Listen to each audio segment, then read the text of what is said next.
Good morning. My name is Carole Gallaher, and I'm the Senior Associate Dean here in SIS.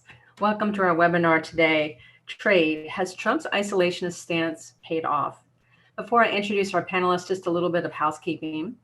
We'll be here together for about an hour. The first 45 minutes will be a discussion between me and our panelists, and then we'll open it up to Q&A with the audience. We ask that you use the Q&A function at the bottom of your Zoom bar to ask questions. We will not respond to the questions in the Zoom box, but they will be closed captioned for people that need that. Also, we ask that you not record because we are recording this event and we'll upload it shortly after it is over to the SIS YouTube channel. So thank you for that. So let me now turn to introducing our panelists. We have with us first today Michelle Egan, who is a Jean Monnet professor in the School of International Service, a global fellow at Wilson, and the co-director of the Transatlantic Policy Center at AU. She has written several books about Europe, transatlantic relations, and global governance. She's currently working on 2 books focusing on Europe and the liberal order, and the second, Canadian domestic and international trade policy. She is also just recently a U.S. citizen, is looking forward to voting in her first U.S. election. So welcome, Michelle. Our second panelist is Miles Kahler. Miles is a distinguished professor at the School of International Service and a senior fellow for global governance at the Council on Foreign Relations in Washington, D.C. Before joining SIS in 2014, he was the Rohr Professor of Pacific International Relations at the University of California, San Diego. His current research projects in international political economy include the changing role of emerging economies in world politics and innovations in global governance. Also, we have with us Claire Brunel. Claire is an assistant professor here in SIS, and her research focuses on cross-border effects of environmental policies, including trade flows, technological innovation, and migration. Prior to coming to SIS, Professor Brunel worked for the Peterson Institute for International Economics and at the Embassy of France as a trade policy attaché. Welcome, all of you, and thank you for being here. I want to start out with a round-robin question for all of you, which is pretty simple on the face of it. How would you characterize Trump's approach to tariffs? Is there some particular strategy behind it? Is it economic? Is it political? Is it somewhat random? What's your take on this? And we can start with you, Michelle. Thank you, Carole. Obviously, Trump's trade policy is in a sharp focus with the upcoming presidential election. And I think that most people have described Trump's trade policy as very transactional. It's focused on reducing bilateral deficits. It's essentially managed trade. And that trade deficit, despite imposing tariffs, has actually increased to a 14-year high. Even though we've had a contraction of global trade, you have a larger deficit. What's happened is 3 things. When the tariffs were implemented, I think there's been foreign retaliation against the US tariffs. It's impacted global supply chains, especially other regional suppliers in Korea, Japan. And this constant threat of more conflicts has depressed investment due to uncertainty. So what you've had is Trump has imposed tariffs, and then there's been retaliatory tariffs from the EU, China, Canada, and others. So is it random? No, I think it's both. It's strategic in the sense that he's trying to get the trade deficit down, but the actual costs are being borne by US domestic consumers and producers. Let me ask you a quick follow-up question, Michelle. Who are the biggest retaliators? Who's imposed the biggest forms of retaliation so far? I will leave Miles to talk about China, but China would be one. And I would say that the EU as well, not just for tariffs, although they've just had a new tariff agreement, the first tariff deal in 20 years. But, there's constant friction in that relationship that's not just associated with Trump, but predates Trump. But, you will see the EU retaliate. They just got permission today to do retaliatory tariffs on Airbus Boeing dispute. That's been going on more than 20 years. So tit for tat politics. Gotcha. Miles, what's your take on this? Well, I think the fixed quality of Trump's trade policy is his fixed fundamental beliefs about trade, which are very different from most economists. I'm sure Claire will comment on that. And also starkly different from the post-Cold War consensus on trade policy in both political parties. So he's a mercantilist. He believes that exports are good, imports are bad. Bilateral trade should be balanced or in surplus. Apparently, in surplus with everyone on the US side. He believes that tariffs are paid for by the exporting country rather than US businesses and consumers.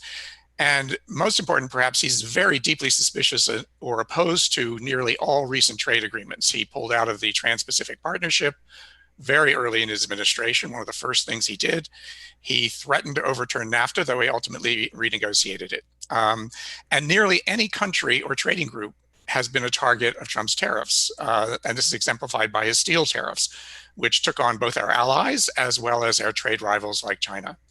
But his trade policy and practice, I would say, has been rather erratic because he's constrained, first of all, by advisors who early in his administration took on much more conventional views, much more mainstream views with regard to trade and trade agreements. And also, and this is very important, opposition to many of his trade policies by business. There's been a lot of pushback from American business to his protectionism. They support his diagnosis in some cases of, for example, unfair trade practices on the part of China, but they don't like the use of tariffs or the way they've been used in a kind of willy-nilly way to try to deal with these trade problems. So the Trump's beliefs, I think, are quite fixed, and they're very much from another era. But the policy itself has been kind of wavering, waffling, partly because of the retaliation Michelle pointed to, but also partly because there's pushback domestically as well. Just a quick follow-up for you too. With Nafta, he said he was going to get rid of it and then he renegotiated. Do you think it's very different from the initial agreement, what he negotiated? No, it's been very, very modest changes in Nafta. And I mean, it was touted, of course, the name changed to the USMCA, although the Canadians still call it New Nafta, I believe. But no, it's basically what it was before with a few changes around the edges. Somewhat stronger labor and environmental provisions, which was required to get the Democrats on board. Mm-hmm. But it's quite interesting. It is, I'll come back to this later perhaps in our discussion, it was a trade agreement that was renegotiated with broad bipartisan support. So that is quite unusual as well in this administration, especially given the polarization we have in our politics. Right, the exception that proves the rule. Claire, what's your take? So, yeah, I mean, I agree with what Michelle and Miles have been saying. I mean, I do see a strategic angle. I just think the strategy is based on fundamental misunderstandings about the economic benefits from trade. So the administration is really pushing a mercantilist agenda. So they want to be able to export and sell as much to the foreigners as possible, but they want to block imports. So they don't see the benefits of imports, which are generally just having access to cheaper goods, having access to different varieties of goods that are not being produced in the US. Same thing with reducing the deficit. Again, a fundamental misunderstanding of what drives the deficit. The deficit is driven by an imbalance between how much countries save and how much they invest. If you don't have enough savings domestically to fulfill your investments, then you're going to need money from the foreigners.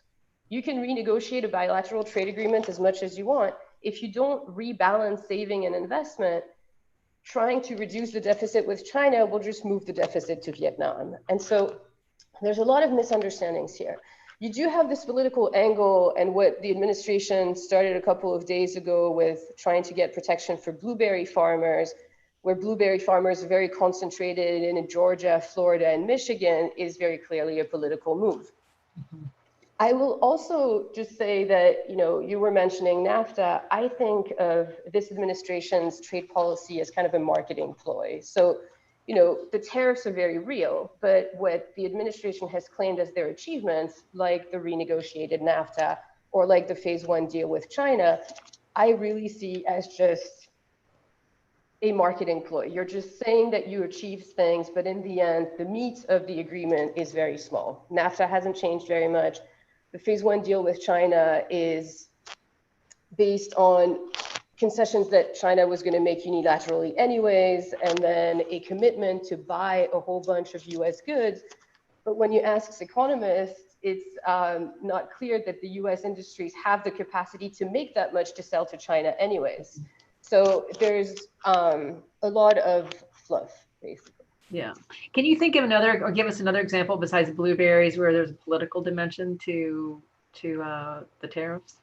There's a lot of them. I mean, any industry that is located in a place where Trump voters are located is one of them. But I think, we shouldn't forget that the retaliation has also been strategic. So when China retaliates against the US, they don't retaliate against any goods. It retaliates against the goods that are produced in the states that are voting for Trump. So agricultural goods in particular. That's interesting. Yeah. Well, let me ask a few groundwork questions, and I'm going to start with you, Michelle. Has Trump's isolationist stance paid off? And I'm thinking both economically in terms of, as we heard on the campaign trail a lot, bringing jobs back to the United States, but also politically, and Claire makes note of this, with trying to secure voters in particular parts of the country, perhaps, that he feels he needs to maintain for the next election. I think twofold, in the sense that, there's had to be a response for all of this Trump trade wars by immense agricultural subsidies that have been given to particularly the Midwest and the Midwest Plains, the Mountain West. So on the one hand, it's, they've had to respond to the negative impact and loss of markets. And so from that point of view, the second issue, I think, is not just domestic, but more broadly. And it's the issue of credibility and leadership. And that's credibility and leadership in multilateral institutions, but also particularly in the WTO, and the sort of lack of support for what would be, most people would say, US-led international trade rules. So from that point of view, that's also the knock-on effect. It's not just domestic, but it also has international implications. Right. Thank you. Miles, does the U.S. have legitimate complaints about China's trade policy with us? And how has China responded? And I think Claire got to some of this, but how has China responded to Trump's moves?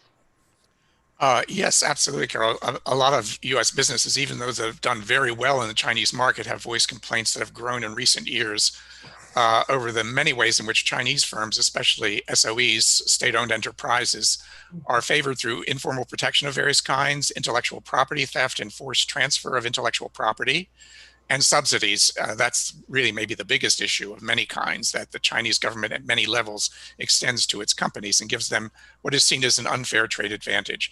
And this is all exacerbated by the lack of transparency in China's trade policies and the ability of the Chinese government to retaliate, often silently, if complaints are made public. And this has kept many American firms and European firms quiet about these concerns, because there's a chance they will be retaliated against by the Chinese government if they complain to the US government. Arguably, all of this is worsened under Xi Jinping, who's now been in power for 8 years. And also because the reach of the Chinese Communist Party has grown within the Chinese private sector as well. And I should say these complaints are shared by European businesses and businesses from other countries as well. Now, the primary response of the Trump administration we've already referred to is these tariffs, escalating tariffs between July 2018 and August 2019. In addition, more recently, restrictions on US technology sector exports to Chinese firms such as Huawei that are regarded as threats to US national security. The Chinese have, as Claire already suggested, Trump's mercantilist views have played into Chinese negotiators' hands in a way, because concentrating on the bilateral trade balance and centering on Chinese purchases of US goods reinforces state direction of the Chinese economy. If you need to get a certain number of purchases of American agricultural goods, that means the Chinese state is directing, in some sense, that demand. And that demand is basically going to be shifted to other markets if it's not fulfilled, worsening the trade relations of those countries with the US. In other words, they'll export more grain from the US and less from Canada or Australia. Relatively few commitments, as Claire mentioned, on the structural issues that lie at the core of these complaints about China, and that's been left to a phase 2 agreement, which is somewhere off in the distant future. Now, China imposed tariffs on US exports, inflicting serious damage on our agricultural exports, and that led the Trump administration to offer direct subsidies to the American agricultural sector to offset those tariffs. But the main issue is the incoherence of US trade policy. What is it that we want from China? If we want a China that's more market-oriented, more open, more like the US economy, if you will, in which US firms are welcomed, that's only going to attract China, increase the attraction of China as a location for US business. In other words, offshoring of US business to China would increase. And that's the very opposite of the other aim that the Trump administration has posited, which is decoupling from China. And that's been a rising theme in the last couple of years in particular, and particularly since the onset of the pandemic. So that's likely to punish US firms by costing them a lucrative market For example, some of these technology controls that the Trump administration has put in place, which have been imposed, in fact, by the Pentagon, because in the long run, they will undermine US national security by undermining the competitive position of US firms. So what is it we want from China? And are we overestimating, as I would argue, the leverage of the United States over China and Chinese economic policies, especially since we've made adversaries of some of our other trade partners by imposing tariffs on steel and other products. So whatever we want, China's economic model, if that's defined as the principal problem, is only likely to change if the Chinese elite wants it to change. And it's not clear that that is happening as the result of Trump's trade policies, at least up to this point. You mentioned Huawei, and I'm sorry, this is a quick follow-up. You mentioned Huawei. Has anything that the U.S. Has done really fundamentally damaged? Oh, yes, we've imposed damage on Huawei. There's no question about it. And we can impose more damage if further export controls are imposed in terms of semiconductors and other products to Huawei.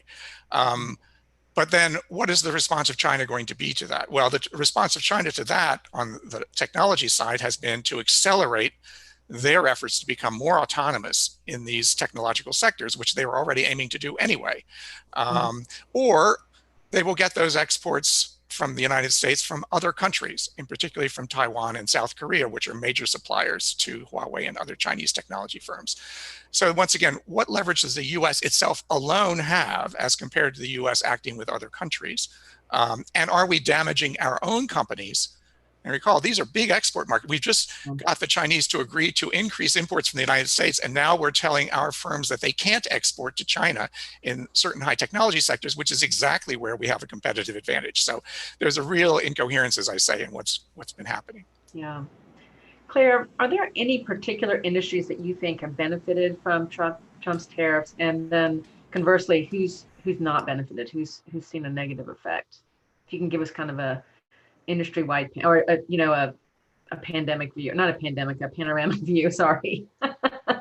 Yeah, so the main two that have been cited a lot as being winners from this trade war have been the steel industry and washing machines. So we've seen job creation in those industries. But if we want to understand the full impact of these tariffs, you really need the fuller picture. And so the first thing to understand is that a tariff is just a tax, and taxes make things more expensive, right? And so if you make steel coming from the EU, Canada, and China more expensive, then the steel producers domestically are benefiting from this because their competitors, they have less competition from the foreign producers. But what we need to keep in mind is that within the United States, you don't just have producers of steel, you also have producers of cars and of surgical instruments, of goods that actually require steel to be made. And so for them, the fact that steel is more expensive is actually a loss. And so they've been hurt by these higher prices. Second, the impact of all these tariffs, you have to take into account the retaliation. And we've talked, and Miles has talked about retaliation on US agricultural sector, for example, and we've seen the US government spend many millions helping out farmers to compensate for this. And so, the Trump administration is raving about the revenues from these tariff wars, but the revenues from the tariffs has been much lower than the amount of money that was needed to compensate the farmers for the hurt that they felt from those trade wars. The third thing is that it matters who pays the higher price. Is it the foreign producers that are taking on the burden, or is it our domestic consumers that are paying the higher price? And what we've seen in many studies that have been made since the beginning of this US-China trade war, for example, is that the consumers are really bearing the burden of higher prices to the amount of between a few $100 and $1,000 per household per year. And in order to really understand this, you need to keep in mind that tariffs are a regressive tax in the sense that they tend to impose a higher burden on the lower income household who spend a higher share of their income on traded goods, like anything that is at Walmart, for example, right? And so in the end, if for every job that was created or protected in steel and washing machine, some estimates say that consumers have paid about $800,000 to $900,000 in higher prices. So, there is a very real cost to protecting these jobs, and it mostly falls on consumers. Right. Are there any particular, like, just to give like people that are listening an example of a product that you might buy at Walmart that's going to be more expensive? Is it like a refrigerator, a microwave? Almost everything. Almost So everything. US-China trade war, the tariffs that were imposed in the end cover about 90% of everything that we buy from China. And the tariffs have been about 15 to 25%. So every time you spend $100 on Chinese goods, it actually costs you $125, right? So we're talking about large price increases covering almost everything. Most consumers are affected by it. Yeah. Yes. Yeah. So let's talk a little bit about managing global trade in an era of increasing isolationism. And I'm going to start with you, Michelle, because you have expertise in the EU. And then my question will focus on that. So the US and Britain seem to be pulling away from free trade and the consensus that developed around trade after World War II. And I'm thinking about sort of, Trump's isolationism, but also Brexit in Britain. So I want to ask a question about whether, do you think it's even possible that the United States and the UK could sign a bilateral trade agreement that would actually give them advantages over, for example, the EU? That's a conundrum. So at this point now, while, the US has been withdrawing from trade deals, the opposite effect has been going on with Britain, which is now able to negotiate as a single trade negotiator. And so they are actually actively engaged in a global Britain effort to try and sign multiple trade deals. Obviously, they're trying to negotiate a trade deal with the EU because that's its closest partner. The second one on the table is with the United States. And obviously, there's a startup costs from never having negotiated a trade deal in 40 years to all of a sudden having to staff a trade deal and sitting across the table with the United States and the USTR, which has quite a bit of, infrastructure capacity and experience. And so obviously the Trump administration said Britain is at the front of the queue. But the reality is also how much the UK is able to sign a deal or not with the EU, because there will be choices that the UK has to make on agriculture, market access, food standards, pharmaceuticals, a whole range of issues. And the US offensive interests are not going to change. The same ones they had towards the EU, they're going to have towards the UK. The problem for the UK is that this trade deal has now become intensely politicized. It's almost like shooting themselves in the foot. And the reason that is that the UK decided to change the withdrawal agreement from leaving the EU, and in doing so has endangered what's called the peace deal, the Good Friday Agreement. And the response from House Democrats, from Joe Biden, has been swift. You will have to prioritize the Good Friday Agreement, the peace deal. That is absolutely fundamental. So what the United States has done, and the Democrats, has actually connected the UK-EU deal with the UK-US trade negotiations and really brought them together.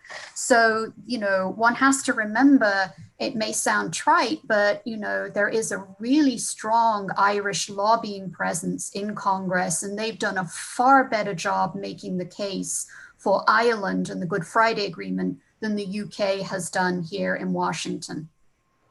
Right. I mean, I would agree with that. Just, having researched Northern Ireland, the Americans were heavily involved and invested in that agreement. So it's created a conundrum, hasn't it?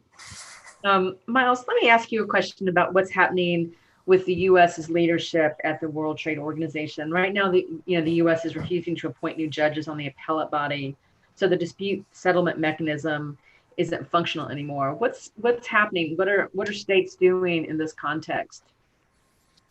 Yes, Carol, the Trump administration's hostility toward the WTO, and particularly Trump's personal hostility to WTO, has really undermined its leadership in the organization. And it's really set itself apart, I think, from even critical administrations in the past. And frankly, if Trump is reelected, I think there'd be a real question of whether the U.S. would remain in the WTO. I think that's definitely on the horizon. And now it's important to note, though, that previous U.S. administrations, including the Obama administration, were also critical of the appellate body and what they regarded as its overreach In other words, that it was creating trade rules by its judgments rather than interpreting trade rules.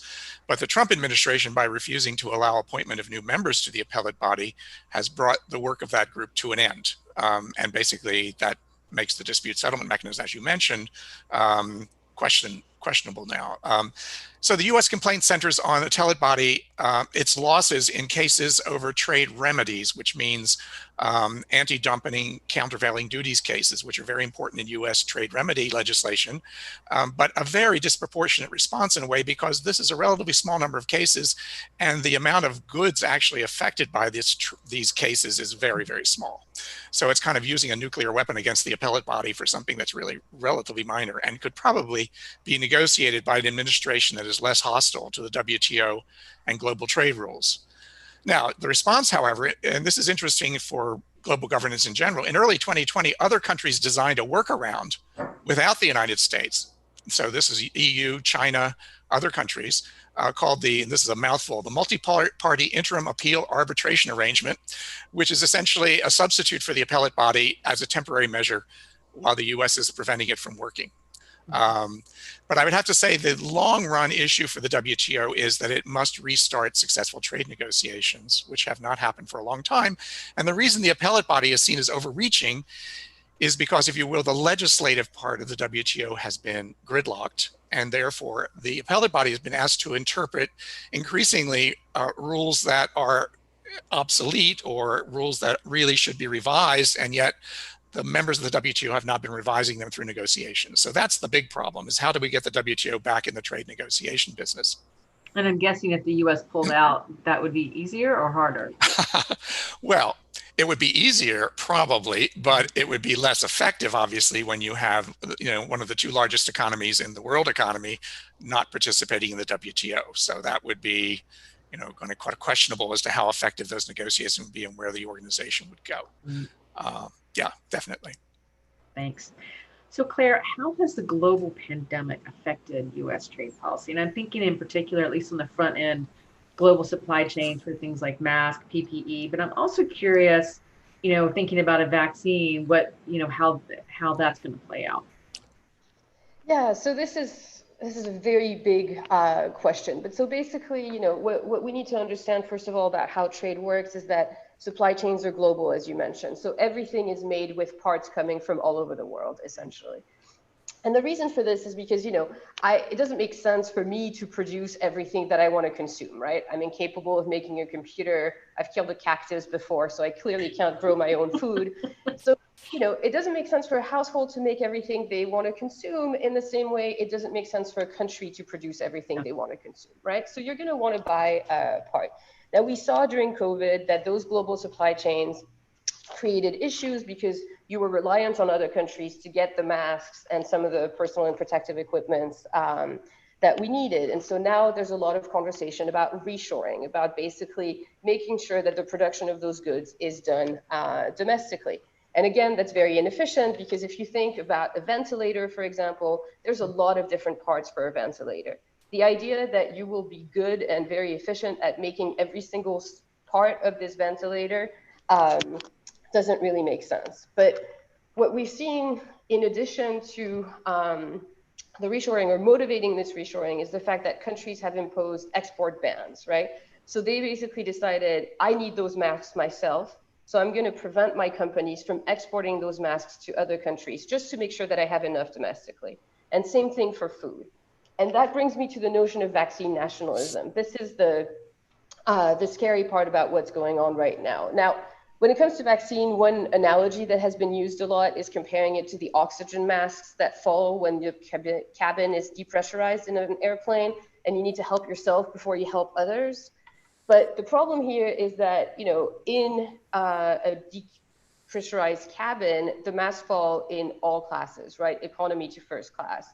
Vaccine nationalism would basically end up with masks only in first class. So what's happening is that countries are already trying to lock in access to the vaccine early on.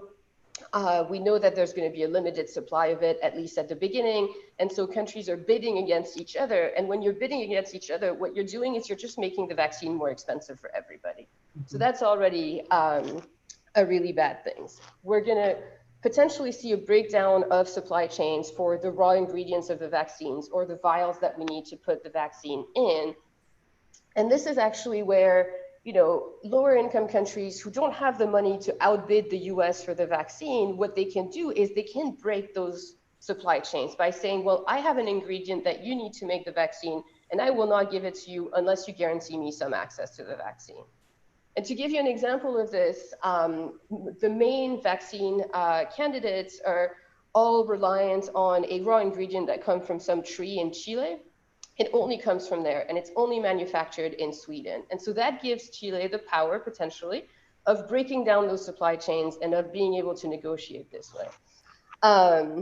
But even for the transport of the vaccine within a country, there are challenges to, trading across the country, because it requires a very, very cold, like the temperature. Need to, very, very cold temperatures. Most transporters don't have that yet. And so in order to make this vaccine work, we really need global cooperation. And there's been baby steps that have been taken in the G20 to basically try to make sure that, we make a plan early on for how to allocate the vaccine based on the public health needs within the countries, rather than, the size of your economy or how much money you have to be able to pay for it.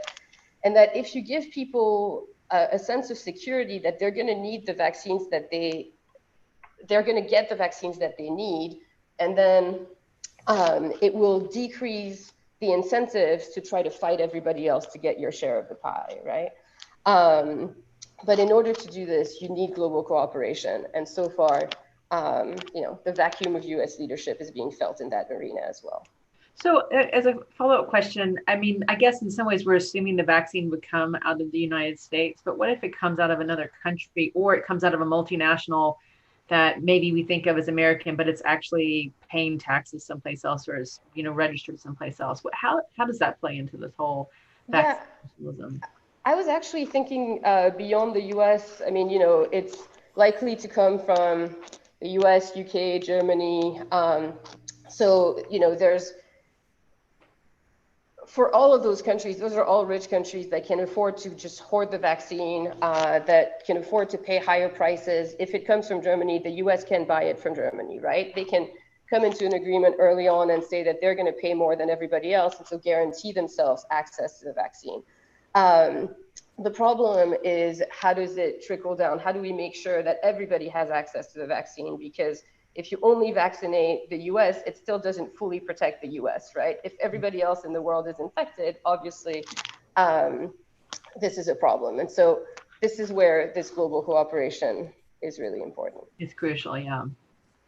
Well, let's look forward for a little bit, if you all don't mind. Michelle, let me ask you a question about the EU and how it's dealing with economic populism, and how it's going to try to deal with that moving forward. So is it going to change some of its internal policies vis-a-vis its weaker countries in terms of their economy? Will it change where it focuses its trade external? How are they handling this kind of growing movement, I guess, towards economic populism? Well, I think the first, in following up from Claire, the first response has been a massive European economic recovery program, which allows sort of them to provide substantial loans and grants to promote economic growth. It was, really a lesson learned from the last economic crisis in 2008, that there was a lack of solidarity. So going forward this time, there has been much more solidarity in terms of coming up with this next gen. And it's going to focus on, industrial growth. It's going to climate issues, medical devices, innovation and research. So one sort of response has been, a coordinated effort. In terms of trade policy, I think the EU is learned a little bit from what's happened with their experience with the Trump administration, and is now talking about, we need, the word they use is resilience. They're not using the word reshoring, but they want to make sure they diversify their supply chains. And they've been very clear about that. And the concept they use, which I think is very ambiguous, that they want open strategic autonomy going forward with their trade policy. And I'm trying to figure out what these three terms mean together. They will continue with their free trade agreements. They will do that. And, you know, the economic nationalism that you talk about is probably most prevalent in Brexit in the UK. And if we look elsewhere, we have the EU moving forward, signing all these free trade agreements, bringing them back domestically, and then finding that the hurdles are actually in the ratification and implementation process. So while they've negotiated agreement with Mercosur or they've negotiated agreement with Canada, they're actually falling at the last hurdle. And, you know, and part of that is, who is it that's protesting? And what's interesting to me is that it's both regions and also specific nation states. Is that economic nationalism or economic populism? I think, you know, if you ask them, why are you protesting this? Why won't you pass it? I think the reasons, you know, really, really vary, you know, and it's not necessarily just economic nationalism. So I'll leave it at that if you want to follow up. I do have a follow-up. So if it's not economic nationalism, how would you characterize what it is? How would I characterize in terms of the lack of passage of free trade agreements? I mean, they've been quite successful in how many they've actually negotiated, and so much so that the UK is mimicking them in doing the same thing. In terms of economic nationalism, I think the real issue is growing income inequality, the legacy of economic austerity over the last decade. All of this is really creating divisions within Europe. And the divisions between Europe are sort of north-south, you know, on the one hand, but I also think there's an east-west. And the east-west, I think, is also not necessarily about partly about economic nationalism, but also about more divergence of what we would call democratic backsliding and concerns about the rule of law, particularly in Central and Eastern Europe. So, you know, it's tied up to economic nationalism, it's tied up to issues of sovereignty, but it's not just about economic nationalism. Right, so Poland and Hungary being examples of that, I'm guessing, yeah. Miles, let me ask you a question. Without prejudicing or prejudging the outcome of the election, what are the outlines of a politically sustainable and economically beneficial trade policy? Could we develop one? Is there bipartisan support for such an agreement or policy, I should say? Well, Carol, I think the first step would be to restore U.S. credibility as a reliable trading partner by ending the erratic imposition of tariffs on very shaky premises, such as national security in the case of steel and aluminum tariffs, for example. And that might require, in the long run, revisiting the powers of the president and the executive branch, which were delegated by Congress because they thought that was a way of avoiding more protectionism. But under the Trump administration, we've discovered with an executive that leans in a protectionist direction, that executive do a lot of things that a lot of people hadn't expected. And this would not happen under a second Trump administration, I might say. Second, I think we have to restart trade negotiations with our partners on issues of shared concern, like digital trade, kind of easy issues. Probably start work on subsidies, because the Airbus Boeing case that was referred to by Michelle, that has to be negotiated out eventually. Both sides have been at fault in terms of providing subsidies. And by getting at subsidies with negotiations among our partners, we could get at the question of how we're going to deal with China, because we're not going to get changes in Chinese policy without a broad coalition of support by other trading partners. And this gets back to the discussion we were just having with Michelle. Trade negotiations agreements are about much more than trade these days. And we saw that in the renegotiation of Nafta. It received bipartisan support because of these labor and environmental provisions in part. And so trade agreements today, if you look at the TTIP negotiations with Europe, a lot of the concerns were about consumer regulations. It's about the regulatory framework that the trade agreement might affect. It brings in a whole set of groups that normally aren't concerned about trade, and their concerns have to be addressed in trade agreements. You may as well get over that. And the trade economists who've always had a problem with that will probably just have to deal with it, because that's the way trade agreements will succeed. And finally, we have to both make the benefits of trade make the case for the benefits of trade more convincingly, but also make the benefits of trade more inclusive. And that's going to take changes on the domestic policy front. Active labor market policies, enhancing labor mobility. The US used to have labor mobility, which made trade adjustment easier, but we've become a much less mobile society for a whole host of reasons that can be addressed. And one that has not been dealt with, I think, effectively is we need place-based policies for communities that have been negatively affected by trade. The China shock in the first decade of this century was very much focused on particular communities. If you look at the overall trade picture, the Chinese exports didn't make a big difference in the big picture in terms of our labor market. But if you look at specific communities in the Midwest in particular, and the South, it was enormous. And these communities did not recover. And we do not have policies in place to help communities that have been affected by trade, but also communities and workers who are affected by technological change as well. And as I'm sure Claire would say, the economic research suggests that technological change is by far more important. If you bring back jobs to the United States and those jobs go to a robot, that doesn't help our workers any more than their situation any more than it was before. So a lot of things could be done, but I don't hear many on either the Democratic or Republican side making a positive case for trade these days, which I think is very unfortunate. Right, it's absent completely. Yeah. Claire, how has Trump's stance on trade impacted the economics of environmentally friendly policies like carbon exchange? But feel free to talk about other policies too if you want.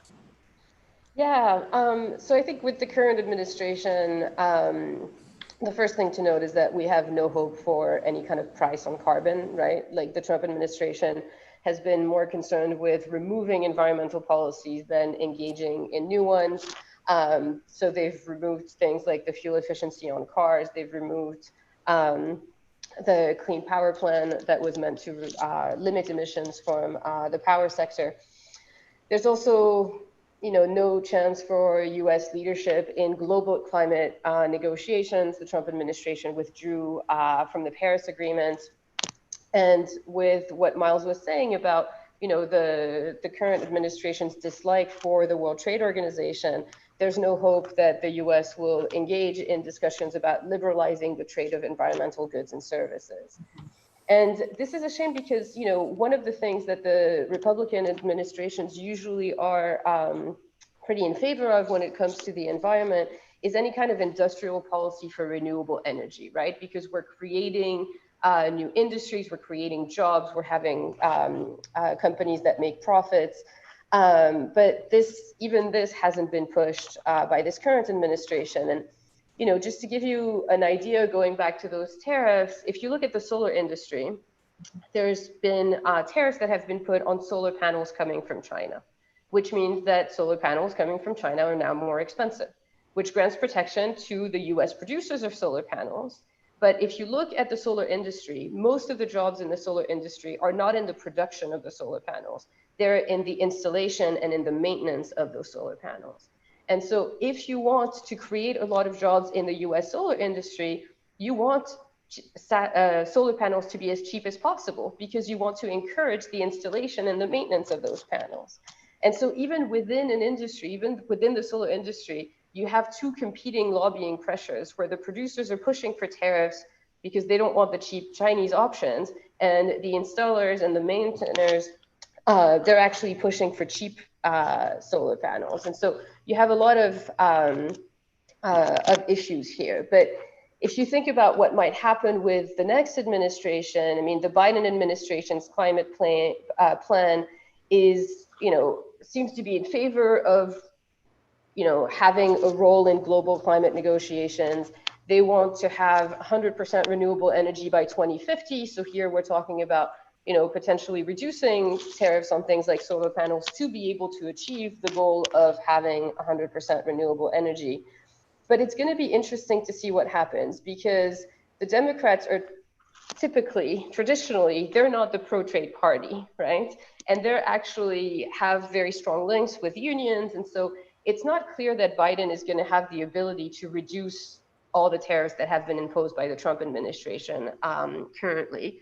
And the Biden campaign has said that, they're pledging not to engage in new trade agreements until they've made significant investment domestically. And so it's not clear to me how those two goals are going to go hand in hand. Right. They're in some ways conflicting. Yeah. So I'm going to open it up to questions after a quick round robin. If you guys can just give me a really brief answer. And I'll also ask the people that are with us today, now's a good time to start adding your questions to the queue. So what is the one thing that you think will dominate trade discussions in the next 6 months to a year? Michelle?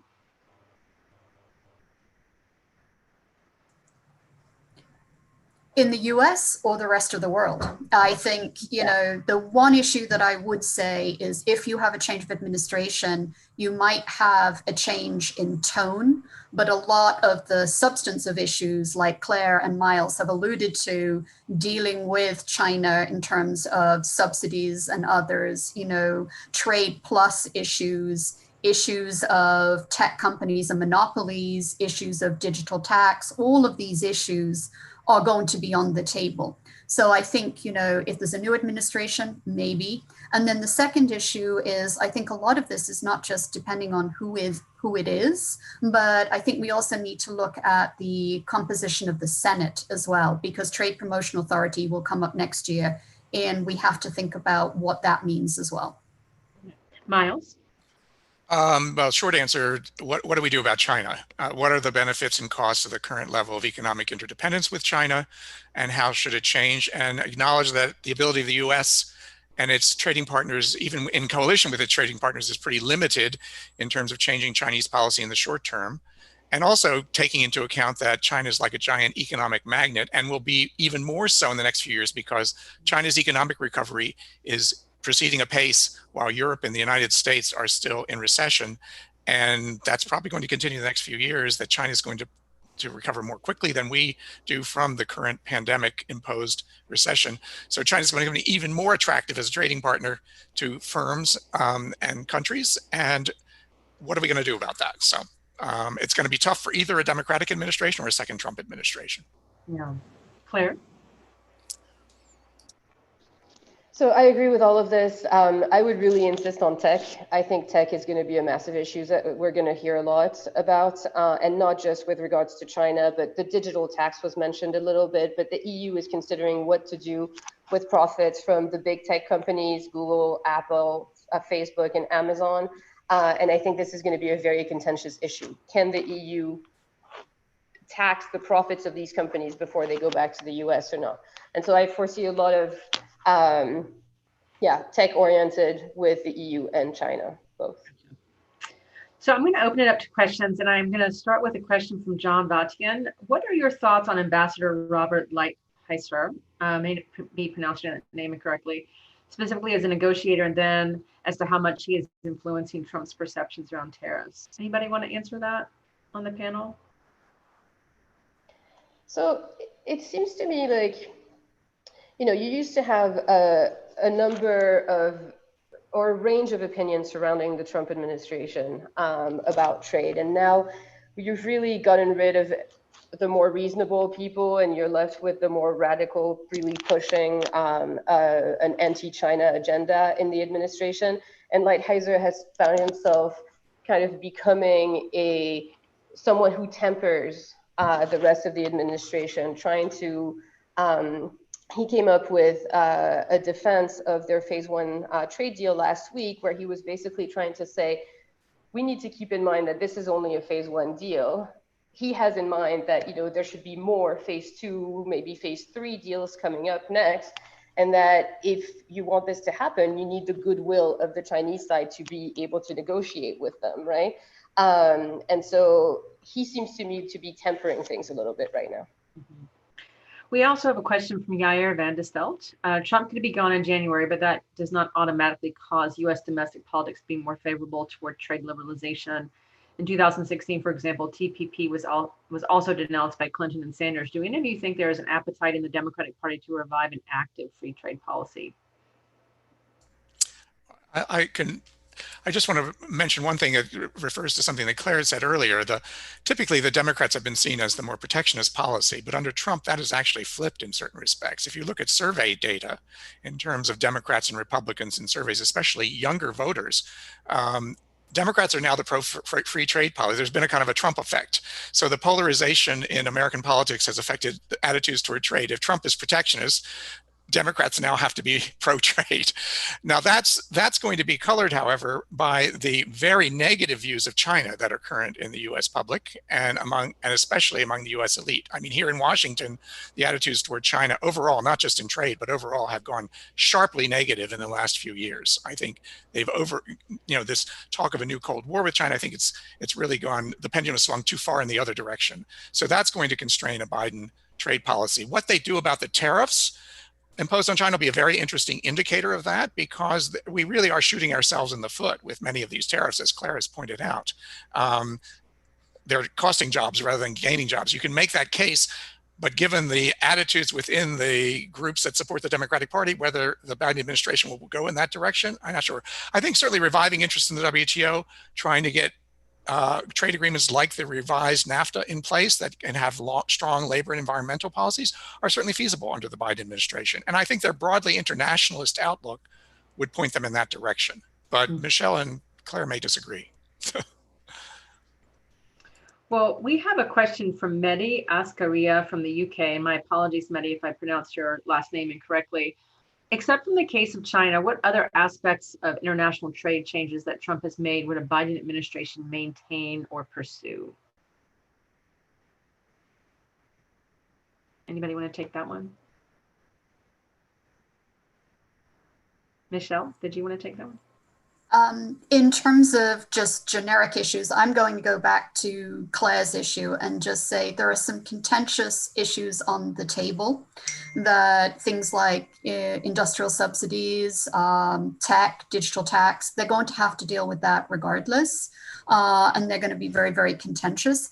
I would say I would agree with Miles. I hope for more, effort and engagement under a Trump administration with modernization of the WTO. But the other issue to think about in terms of trade is that the WTO hasn't had a big major agreement for a long time.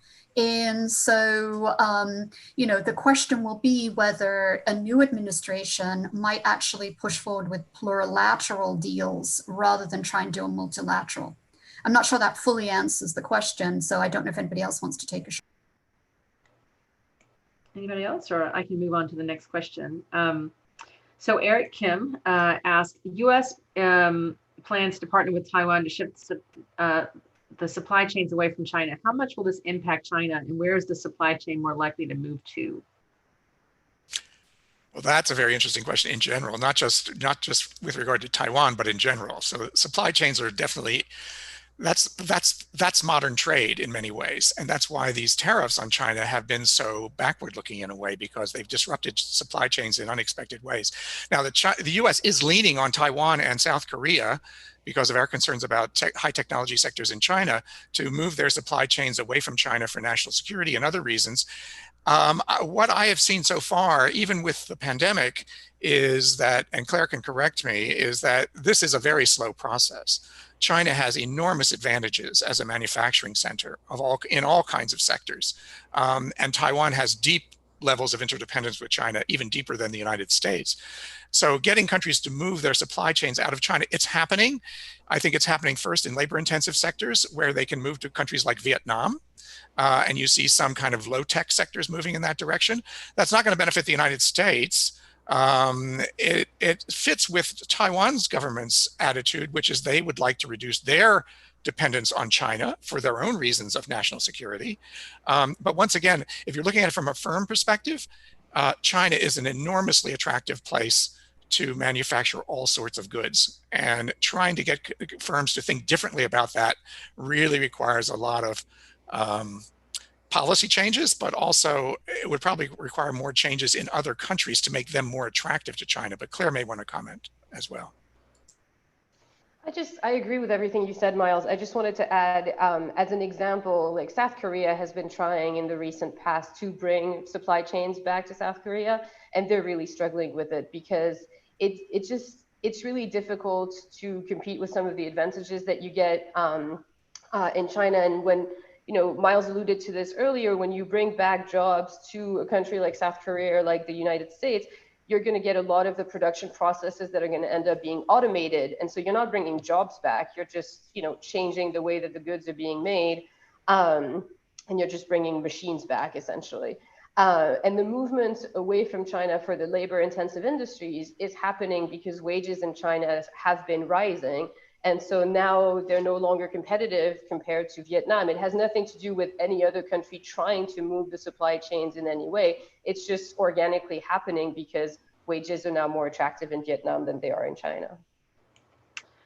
So we have a question from an anonymous attendee. As a professional in international supply chain, my firm pivoted from China to Vietnam for our products. However, the Vietnamese subsidiary was owned by the same Chinese firm. Do you foresee pivots away from China will actually have that effect in reality, based on that example?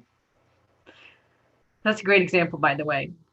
Yeah, I think this is happening a lot, right? Where you move to a factory in another country that is still owned by the Chinese company that you were working with before, or that is still using a lot of inputs from China, or that will in the end go back to China to be assembled and then shipped to another country. So, there's a lot of complications with these supply chains, and it's just not as simple as moving from one place to another and boom. Claire, I think Claire has exactly right. I mean, there's been a considerable amount of media attention to the fact that Chinese companies are moving their supply chains, as this example suggests, to Vietnam and other countries in Asia because of the uncertainties produced by the U.S.-China trade and tariff conflict. So everybody can play that game, right? And it drives the people who administer trade law and trade regulations crazy. but that's what, if it's in the firm's interest and it fits the bottom line, they will do that. Yeah, it's the way the game is played right now, I suppose. So Alden Hartopo has a question. What are your thoughts on the likelihood of the U.S. joining the CPTPP under a Biden administration? I don't know what Michelle thinks about it. I think it'll be an interesting question because there was always a strong foreign policy argument. In many ways, the major argument the Obama administration made for TPP was a foreign policy argument. This was a way to gently encircle China economically, if you will, with countries that agreed with us on regulatory and trade policies, and then left the door open technically to China to join TPP in the future if it wanted to. But it set a sort of set of standards that we knew China couldn't meet, and put us in alignment with our trading partners in the Pacific, including countries like Vietnam, very interestingly. I mean, it was quite an interesting group. Well, could the Biden administration overcome the hostility to TPP? I think the way that they could go would be the USMCA, the renegotiated Nafta, which is you strengthen the labor and environmental provisions in TPP, which were already pretty substantial. You make some other cosmetic changes. You probably would have to go begging to the existing members of the CPTPP who stripped away some of the intellectual property provisions that the US wanted, and see if you could come to terms with that and argue, as Trump did with the USMCA, this is a totally new trade agreement. But in fact, of course, the USMCA is basically NAFTA with a few modifications. And so you say CPTPP, we'll rename it, we'll do some things that make it more satisfying to US constituencies, and voila, we have a new trade agreement. That would be the way to go. And there are good foreign policy reasons, given the deteriorating relations with China, there are certainly good foreign policy reasons for doing that. Michelle, did you want to pipe in? There's actually concerns. There's been some discussion in Europe about, if there is potentially a Biden administration and they're looking to beef up both foreign policy goals and trade, will Europe lose out? Because remember, at the same time you had CPTPP, or TPP it was then known, you were also negotiating TTIP. And nobody's talking about revitalizing that. What's been done in the European US is either been contested issues. We have a whole bunch of those trade irritants, as we call them. And, so there is, I would agree with Miles, you would have to reframe it and relabel it. But, as they had been there at the foundation and get-go, they know the players and they know what's in those trade agreements. So I think that's going to have to be the final word. We are at noon. I want to start by, or end, I should say, by thanking our lovely panelists for taking your time out to be with us today. I also want to thank the audience for being here and asking such good questions. I'm sorry I couldn't get to all of them. And we will end it there. But again, thank you all.